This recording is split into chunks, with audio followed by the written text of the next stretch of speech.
thank you all for being here.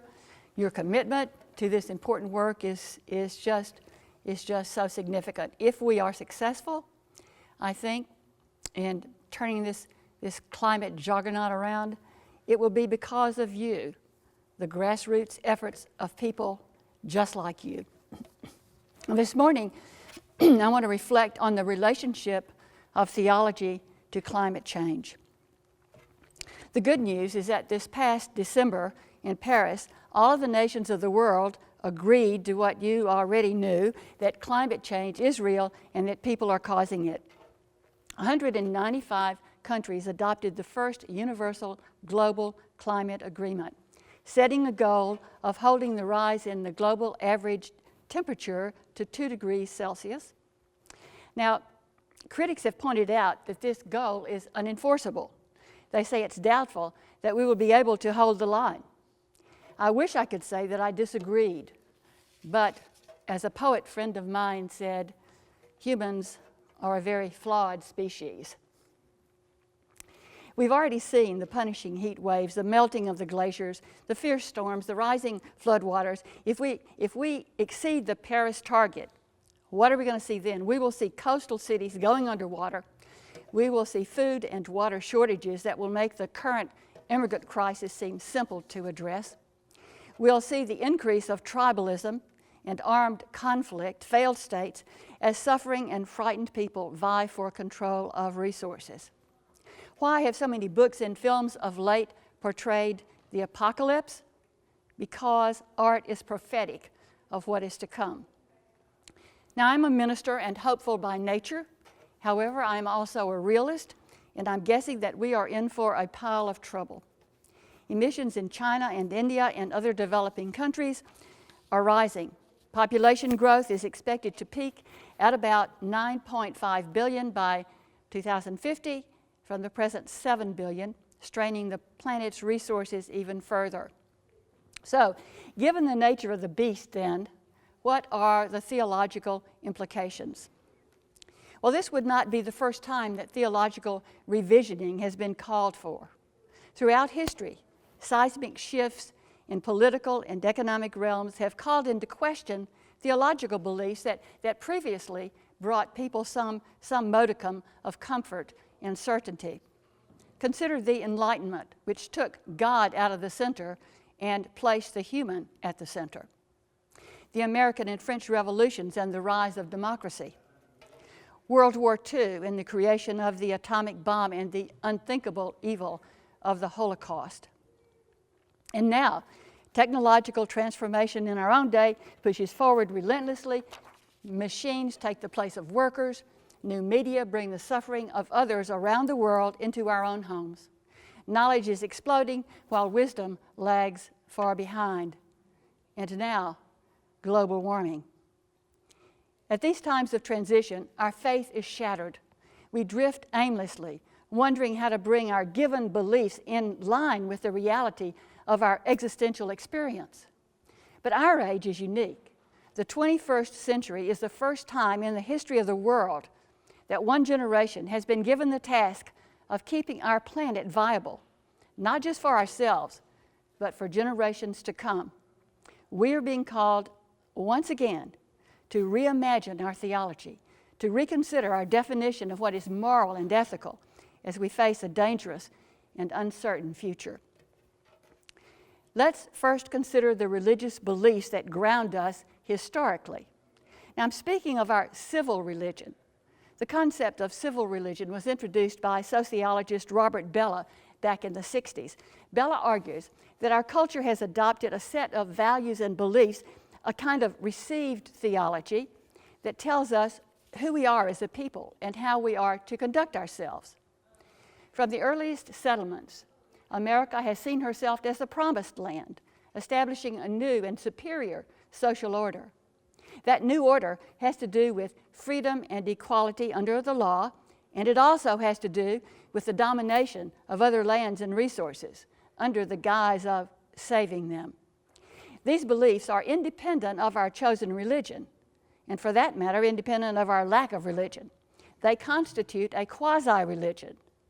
Not our professed theology but in fact our functional theology, determined by what we actually hold sacred. Now, what do we hold sacred? The market. Our civil religion has evolved now into a theology of rabid capitalism, expressed as decadent consumerism, enjoyed by the few and aspired to by the many. So, what are the shifts and changes that are called for theologically? Let me suggest 6. First of all, our theology must become radically relational, because global warming is a phenomenon shared by all people in all places. We can no longer think of ourselves as independent agents, either as individuals or as countries. What touches one touches all. In a country in which individual striving is paramount, we need to reconsider the whole concept of salvation. What does it mean to be saved? We can no longer conceive of ourselves as being saved alone. Our connectedness is radical and undeniable. The coal that we burn today turns into somebody else's storm thousands of miles away. We continue to drive gasoline-powered cars and island countries disappear. The coastline of Florida may very well go underwater in 50 years or much sooner. 100 years from now, our world becomes unthinkable. 2, our theology must become respectful of the natural world. Christians have too long interpreted the book of Genesis as giving humans domination over all of nature to use as we please. Nature, we are beginning to understand, includes ourselves. We are part of a profoundly interdependent creation, and we interact intrinsically with all other forms of life in both space and time. We would do well to learn what indigenous people have been trying to tell us since we began to exploit the earth they hold sacred. Greed is not good, contrary to what Gordon Gekko and his counterparts on Wall Street believe. Conquering and taking must shift to a theology of humility and repentance. 3, our theology must be informed by the sensory world and the arts, not just the world of weights and measures. Scientific positivism has brought its gifts, its amazing productivity, but this is merely one dimension to consider, one measure of the good life. When we relate to the earth as utilitarian, as a means to an end, then the earth becomes other and subject to all kinds of abuse. On the other hand, poets, visual artists, filmmakers wake us up to the magnificence of our earth and its sacredness.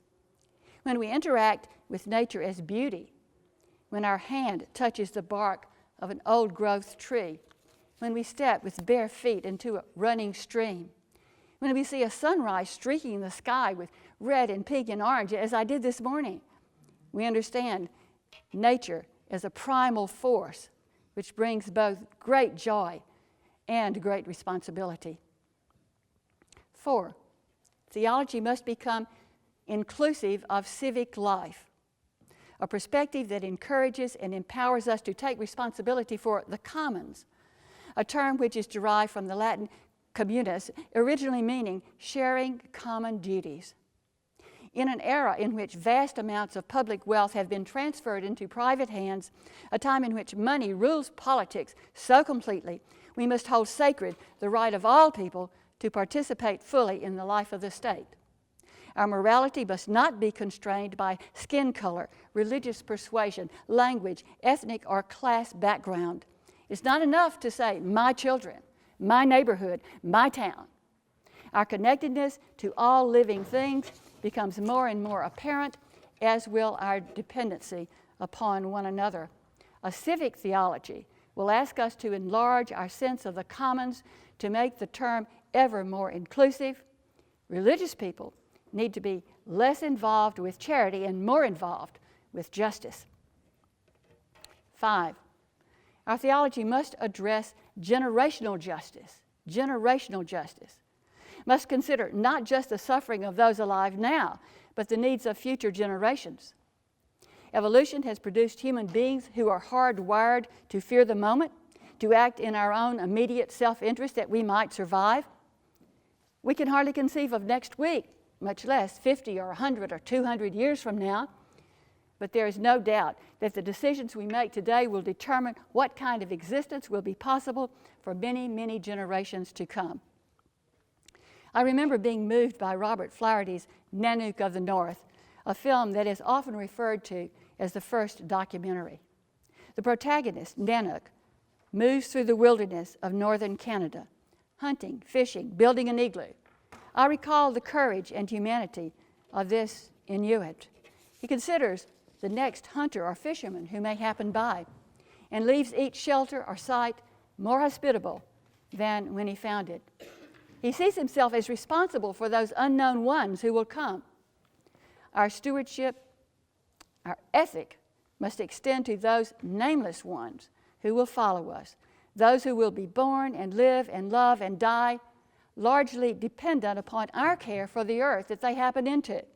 For them, we must be ever vigilant, fiercely protective. 6, our theology must be foolishly, irrationally hopeful. Foolishly and irrationally hopeful, because we do not have the luxury of despair. What is the source of this imprudent hope? It is grounded in the life force itself, grounded in the faith that is called forth as we face impossible odds, odds that would make any halfway reasonable person admit defeat. It is the hope of the children of Israel wandering lost, forsaken in a barren land.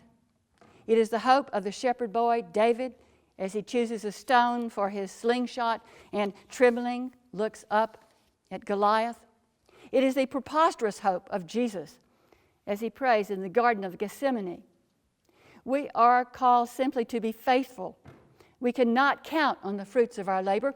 We do what is right solely because it is right. Our faith stands in contrast to all that takes and devours and destroys. It is sustained by love for the earth and for all living things. Someone has said, this is a good time in history to be alive.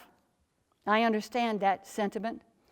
The climate crisis has given our generation a great deal of clarity about moral purpose. We have challenges that can bring out the best in us, fostering a great outpouring of creativity and compassion. We are facing destruction almost beyond imagination, and that demands a kind of faithfulness like no other we have ever known. We are called forth to be bigger than we are, and so yes, it is a good time to be alive. I am reminded of the time when I was a young woman and so joyfully pregnant. I had no question about the meaning of my life. I was giving myself away to a purpose larger than my own pleasure, larger even than my own safety. I knew that a life depended on me, that I was a container of life. I still am, and so are all of us. Thank you.